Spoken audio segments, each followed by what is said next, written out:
Karawi phunni kan lai ram nom to te ki e van Jerusalem thar ron sam silo chon ai non suai lo ding ding par bang in par ve chang silo e par ve chang silo van chung pen na thong cha par chang silo chon ai non suai lo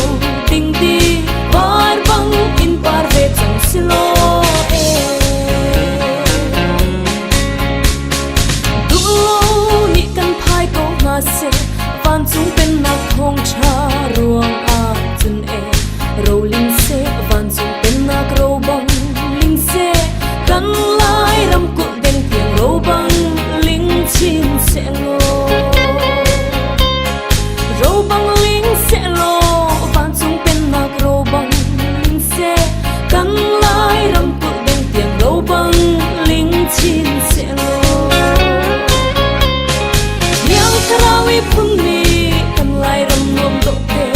ki e van Jerusalem thar hon sam silo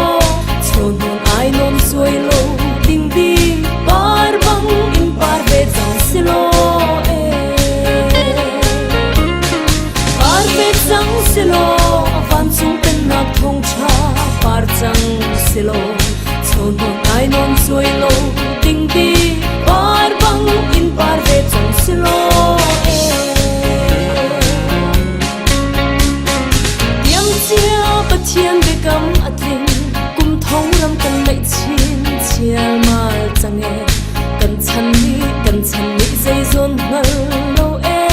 ni bang in kan chun pu rong mang chang e ka thin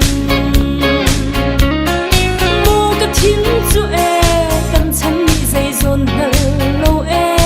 ni bang in kan chun pu rong mang chang e ka thin yang Karawi phunni kan lai ram nom to te ki e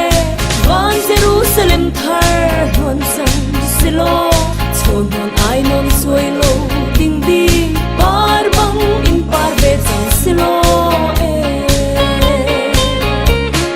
par ve chang silo van chung pen na thong cha par chang silo chon ai non suai lo ding ding par bang in par ve chang silo e pen na kral thuam ting tai som cha zum na si se ke dan cha dai na si se chang tho cha tin